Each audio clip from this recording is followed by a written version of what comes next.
Hola, ¿cómo están? Muy buenas. Vamos a continuar este tema Homo sapiens en el orden primate y estamos dentro del taxón clase, ¿no? Estamos en que el Homo sapiens es una clase de mamíferos y dentro de esta clase vamos a ver también algunas subclasificaciones, ¿sí? Dentro de la clase vamos a encontrar dos infraclases, es decir, un taxón inferior, digamos, al taxón principal que es clase. Vamos a ver una división, una subdivisión ahí, que es la infraclase. ¿No? Los mamíferos están divididos en dos grandes grupos, los prototerios y los terios. Dentro de los prototerios, a su vez, hay un solo grupo de mamíferos llamados monotremas. Dentro de los terios vamos a encontrar a los metaterios y a los euterios. ¿Cuál es la diferencia entre estos dos grandes grupos? La diferencia principal es que los prototerios son ovíparos y los terios son vivíparos. Es decir, que los prototerios son gestados y nacen de huevos y los terios nacen y se gestan del cuerpo de la hembra mamífero. ¿Sí? Un solo grupo, decía, en realidad dos miembros de ese grupo de prototerios llamados monotremas, que son este conocido ornitorrinco, y esta menos conocida equidna, ¿no? Ambos son los dos únicos representantes actuales de los monos. Ahora, vámonos. Obviamente el ser humano es vivíparo y por lo tanto pertenece a la infraclase de mamíferos terios. Ahora, dentro de los terios, a su vez, hay una división en dos. Los metaterios, también llamados marsupiales, y los placentarios. ¿Sí? Esta división, digamos, es más conocida dentro, de, dentro del ámbito del conocimiento popular, digamos, ¿no? Es más conocida esta división.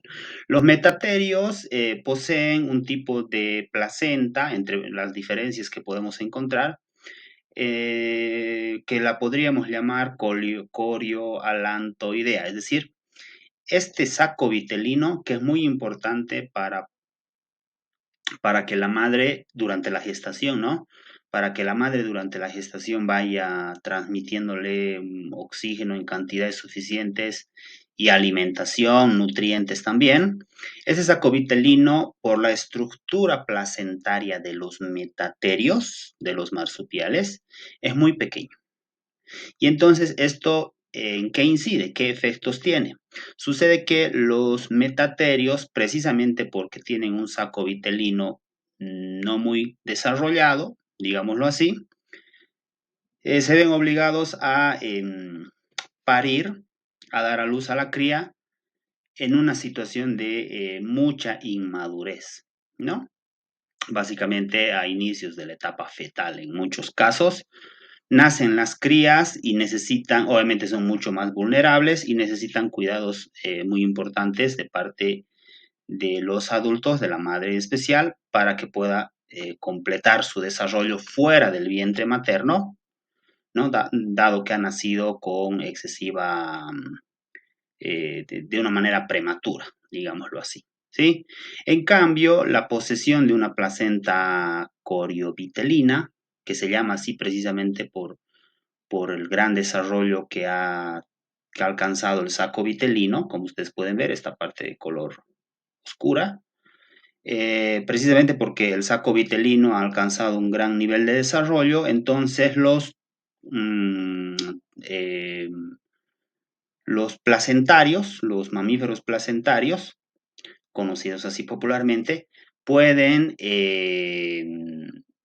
mantener dentro de la gestación a la cría más tiempo y por lo tanto permitir que la cría se desarrolle en mejores condiciones para nacer. ¿Sí? Esa es la diferencia fundamental entre marsupiales y placentarios.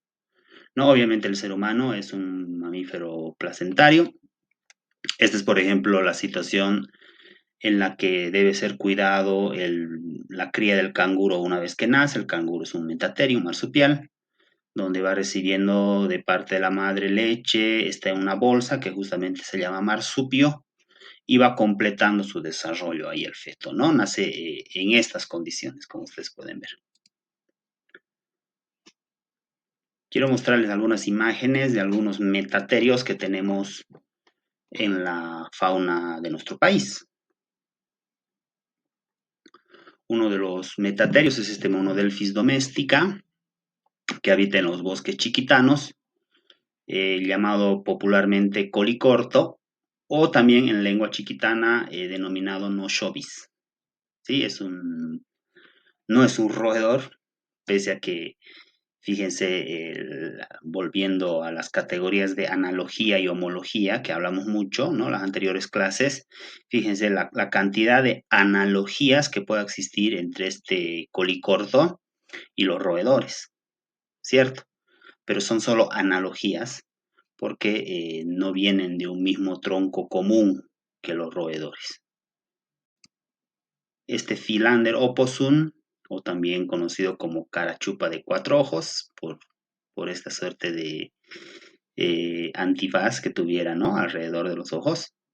Es también un marsupial que habita en la selva chiquitana de nuestro país. Tenemos a Didelphis albiventris, es otra especie de las famosas carachupas, le dicen keichay en idioma ayoreo, y forma parte de la gran familia de mamíferos marsupiales que podemos encontrar en nuestro país.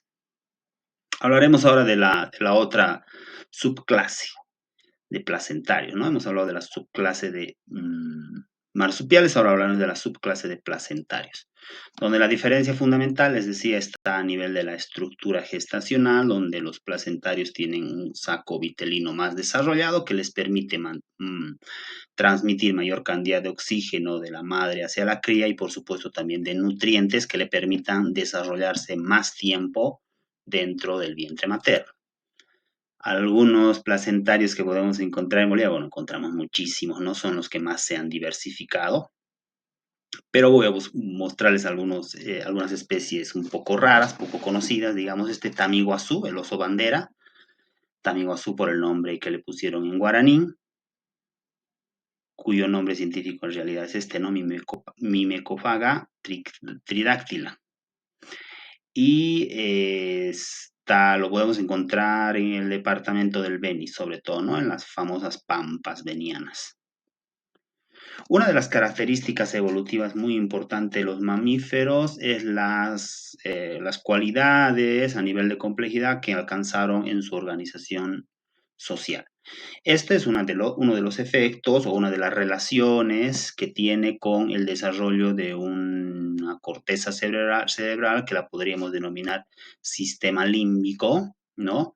Que recubre el tronco encefálico, que recubre el cerebro reptiliano, perdón, es superior al tronco encefálico, recubre el cerebro reptiliano y que es muy importante para muchas funciones cognitivas y resaltamos sobre todo a nivel de desarrollo social en el caso de los mamíferos. Este Inia boliviensis, por ejemplo, que es también el famoso bufeo boliviano, el delfín de río, el delfín rosado, posee, por ejemplo, esta interesante protuberancia frontal que le permite captar debajo del agua mejor los sonidos, ¿no? Para la comunicación que va haciendo con los otros miembros de la colectividad, ellos se mueven generalmente en grupo y para comunicarse las direcciones o las orientaciones que van a tomar o cualquier otra circunstancia, entonces emiten sonidos debajo del agua y esta protuberancia le ayuda mucho en captar las vibraciones. La característica de una relación muy apegada de la cría con la madre de los mamíferos es muy general también, ¿no? En todos los animales que pertenecen a esta clase.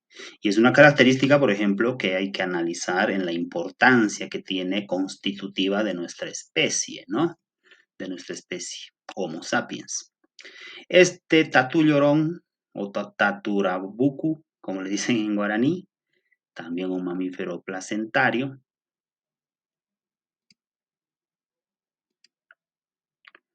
A nivel de murciélagos, que son placentarios también, podemos encontrar algunos que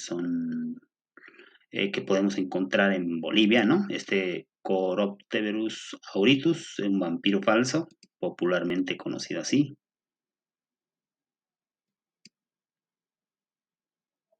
Y ahora vamos a pasar al siguiente taxón.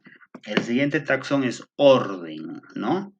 Hasta ahora hemos visto reino, filum, subfilum, eh, clase, infraclase, clase mamífero, infraclase terios, los seres humanos somos terios, y subclase placentarios. Ahora hablaremos del orden primate. Vamos a dar algunas generalidades. La clasificación del orden primate es muy amplia, no vamos a ver toda la clasificación, solamente les muestro a manera de referencia.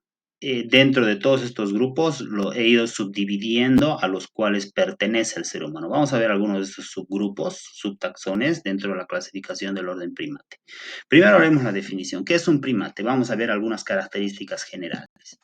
En general, los primates, para ser tales, poseen visión binocular, percepción policromática de colores en la mayoría de ellos. El tronco tiende a estar erguido al estar sentados, a veces al trepar, a veces al caminar.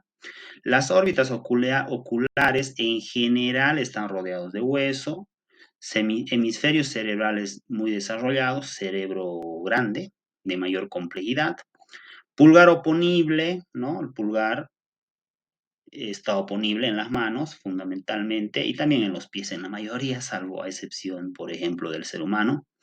Los pulgares son oponibles en el resto de los dedos. En la mayoría tienen presencia de uñas en lugar de garras en las manos y en los pies. ¿Por qué estaban ausentes las garras? Como necesitan agarrar, entonces es adaptativo la presencia de uñas en vez de garras. Tienen clavícula, la articulación del hombro está bien desarrollada y la articulación del codo permite la rotación del brazo. Articulación del hombro bien desarrollada, piensen ustedes en el movimiento circular que podemos realizar los primates con el brazo, ¿no? Movimiento circular, algo imposible para otro cuadrúpedo mamífero, ¿no? Y esta articulación del codo, hay un movimiento que creo que tengo una imagen acá, que se llama pronación y supinación, esto, ¿no? Sin mover todo el brazo, podemos ver solamente el antebrazo moviendo la palma arriba, poniendo la palma arriba, como se ve acá, o la palma abajo. También que es una adaptación a la vida arborícola de los primates. Actualmente, en forma natural, los primates viven en Centro y Sudamérica, África y el sudeste de Asia. Sí, son los únicos lugares en los que habitan primates de forma natural actualmente.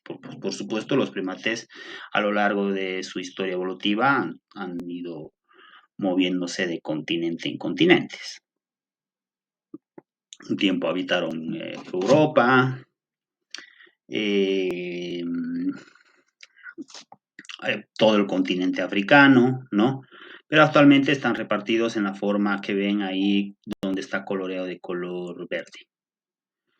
La mayoría de los primates viven en bosques tropicales, bosques pluviosos, ¿no? De mucha humedad, o también bosques subtropicales, ¿sí? La mayoría de los primates tienen este tipo de hábitat. Sin embargo, también hay primates adaptados al suelo, como Homo sapiens, o como otro tipo de primates también que pueden, digamos, también adaptarse a la sabana africana, ¿no? Como estas geladas, mandriles, el mandril negro, el monopatas, así le conocen, un pequeño primate muy rápido que prefiere estar en el suelo antes que en los árboles, aunque todos estos son buenos trepadores, tal vez a diferencia de Homo sapiens que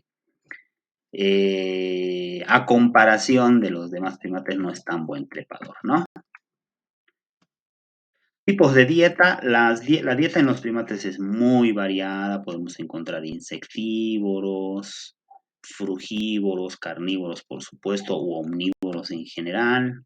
Por ejemplo, este saimiri, el mono amarillo, que es una especie endémica de nuestro país, lo encontramos en la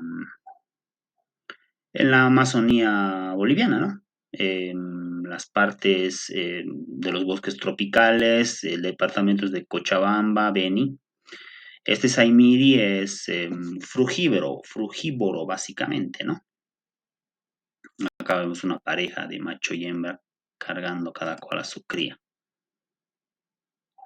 La vida arborícola ha sido, digamos, la adaptación principal del orden primate, es decir, muchas de sus características en todos los primates se deben a la vida arborícola. Visión a colores, por ejemplo, se explica, una de las hipótesis explicativas para el desarrollo adaptativo de la visión a colores, la necesidad precisamente de, a través de la vista, diferenciar el estado de madurez de la fruta, ¿no? Y poder alimentarse de la fruta en su estado de madurez adecuado. Y para eso el color es obviamente un buen indicador. Las características motrices, el hecho de que tengamos pulgar oponible, la posibilidad de agarrar, uñas en vez de garras, los movimientos de la articulación del hombro, la presencia de clavícula, la rotación del antebrazo y muchas otras características se explican por la adaptación del orden primate a la vida arborícola. En general, esa es una característica que les hablé ya de los mamíferos, el aparato dentario de los primates está compuesto de 4 tipos de dientes, ¿no? Molares, premolares, canino e incisivo. Acá vemos a un manechi negro, caraya le dicen en guaraní, que habita estas zonas también amazónicas y de bosque chiquitano, de Bolivia, Brasil, Paraguay. Hace ese tipo de, le dicen también el aullador, ¿no? Hace un sonido como si estuviera imitando el avecinamiento de una tormenta. Es muy interesante. Alguna vez, si pueden visitar, por ejemplo, el Madidi boliviano, van a poder, y se hacen una incursión, ¿no? al bosque, van a poder escuchar en determinado momento, a veces en las mañanas, ¿no? Que las manadas de manechis están haciendo un sonido y uno piensa que se está aproximando una tormenta, pero en realidad están vocalizando un sonido de vientos, ¿no? Que acercan una lluvia, pero no es eso, en realidad se están comunicando entre ellos. El desarrollo cerebral de los primates en general, dentro de los mamíferos, ha alcanzado un gran volumen a nivel de tamaño, eh, del órgano en relación a los demás mamíferos, ¿no? Ellos han desarrollado una nueva estructura. Yo les conté que los mamíferos en general desarrollaron el sistema límbico. Dentro de los primates, además, podemos contar una estructura superior al sistema límbico, que es el neocórtex, ¿no? Esta es la comparación de diversos cerebros. Más allá del tamaño, lo importante acá es, por ejemplo, en un oposum, que es un roedor, todos son mamíferos, todos los cerebros pertenecen a mamíferos. En un oposum o en un conejo, fíjense, el cerebro es básicamente liso, no tiene muchas circunvoluciones o cisuras. La presencia de estas circunvoluciones, de estas arrugas en el cerebro, supone una mayor complejidad del cerebro, ¿no? Porque supone que el cerebro, en vez de crecer diametralmente, va arrugándose para no adquirir un volumen desproporcionado. Eso quiere decir que es un cerebro, mientras más arrugado, más grande, de mayor volumen, ¿sí? Ese es el cerebro de Homo sapiens, este es de un chimpancé. No se dejen impresionar mucho por el tamaño, les digo, ¿no? Que tiene que ver con la complejidad del cerebro, pero no es un dato determinante. Más allá del tamaño, fíjense la estructura a nivel de las circunvoluciones, ¿no? Estas arrugas, que sí expresa eso mayor complejidad. En general, el desarrollo cerebral avanzado de los primates se puede ejemplificar en diversos tipos de primates. Por ejemplo, en este diminuto tití, pigmeo, fíjense de qué tamaño es, tiene aún así un poderoso y gran cerebro, ¿no? Que se puede graficar a través de cómo va aprovechando para su digestión la savia que debe extraer rascando la corteza de los árboles, ¿no? Entonces, para poder comer la savia que extrae rascando de la corteza de los árboles, tiene que hacerlo con antelación porque la savia no brota ni bien uno rasca la corteza, tarda en brotar. Entonces, ¿qué hace el tití pigmeo? Cognitivamente ha aprendido eh, a adelantarse. Entonces, eh, rasca sabiendo que después va a tener que aprovechar y directamente se dirige al tronco que había rascado previamente, ¿no? Hay una capacidad ahí de memoria, de cognición importante para realizar la operación que les he descrito. Otra manera de graficar el gran desarrollo cerebral que tienen en general los primates es el caso de este tipo de estos cercopitecos, ¿no? El cercopitheco es una familia de primates. Acá ven diferentes especies que habitan en la selva, en una selva de tipo tropical, diferentes niveles de la selva a nivel de altura, ¿no? Algunos que están más cerca del suelo, otros más arriba, otros que están más cerca de la copa de los árboles.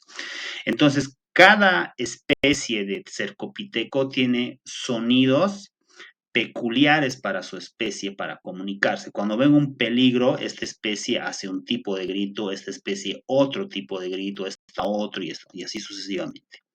Ahora, ¿por qué puse acá el caso de los cercopitecos plurilingües, entre comillas? Porque muchas veces un individuo de esta especie es capaz de entender los sonidos distintos que hace esta especie y además entender su significado o la relación comunicativa que tiene. Significado no es, pero sí su relación comunicativa. Por ejemplo, si este cercopiteco lanza un grito que tiene que ver con la presencia de una amenaza, un depredador rondando por ahí, este sabe qué es lo que ha dicho, entiende su idioma para decir, porque el grito que lanza este para lo mismo es distinto, se entiende, pero él entiende lo que ha, la comunicación que ha lanzado esta otra especie. En ese sentido sería plurilingüe, siempre entre comillas, pero es interesante porque es capacidad de procesar formas de comunicación distintas a las de una especie. Ahí hay una cuestión, por ejemplo, que está rondando la socialidad y el aprendizaje social, quiero decir, ¿no? El caso de los monos capuchinos mentirosos también es una forma divertida de entender la complejidad cognitiva que tienen los primates. Los capuchinos van en grupo a robarle de los nidos los huevos a la serpiente, ¿no? Entonces van en grupo porque necesitan que uno esté de espía, vigilando, de vigía más bien, de vigía, viendo si se acerca, si obviamente ellos van a un nido vacío. Hay un vigía, acá que se pone a una altura criteriosa para poder saber si se va a acercar la madre serpiente. Si ve a la madre, echa un grito, ¿sí? Ahora, eh, sus otros dos compañeros van en busca de los huevos. Como este mono capuchino no es muy grande, entonces puede levantar uno o dos huevos. Sucede que a veces se encontrado experiencias donde el vigía miente, lanza el grito aunque no esté viendo a la serpiente. Y entonces sus compañeros se corren y este va al nido y se aprovecha solo de dos huevos. ¿Sí? Entonces, la capacidad de mentir es una capacidad cognitiva avanzada, porque supone prever cómo va a reaccionar ante tu conducta el otro o la otra. Esa capacidad de previsión que los humanos la aprendemos a los 3 4 años,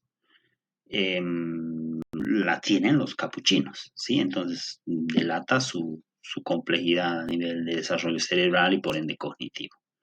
A nivel de la agudeza visual también se refleja el desarrollo cerebral, ¿no? Esta mirada del ángulo dorado siempre me gusta mostrar en clase para que ustedes puedan reconocerse como primates. Fíjense la mirada muy familiar que tiene. Bien, varias zonas del cerebro están involucradas con la capacidad de ver, por ejemplo, imágenes en movimiento. Es decir, la capacidad de ver imágenes de movimiento en realidad es parte del desarrollo cerebral de los primates, ¿no? La capacidad de ver a colores es parte del desarrollo cerebral de los primates. La capacidad de distinguir caras, muecas, gestos es parte del desarrollo cerebral de los primates. Sí, además que los primates poseen un tipo de musculatura apropiada para la realización de varios tipos de gestos relacionados con sus estados de ánimo, estados emocionales, ¿no? La capacidad de coordinar mano-ojo, por ejemplo, para levantar un objeto, como está haciendo esta mano humana, o puede hacer esta mano de chimpancé, que los psicólogos llaman coordinación visomotriz o visomotora, es parte del desarrollo complejo y avanzado de los primates, ¿no? Algunas otras características evolutivas interesantes que podría mencionarles en los primates, por ejemplo, una de ellas es la pérdida de la capacidad de sintetizar vitamina C. ¿Por qué los primates tenemos una necesidad imperiosa, sobre todo en las épocas de invierno, de comer mucho cítrico, ¿no? Para adquirir vitamina C? Otros mamíferos no tienen esa necesidad. ¿Por qué? Algunas vez se preguntaron por qué las vacas no tienen necesidad de consumir mucho cítrico. Es porque los demás mamíferos tienen metabolizan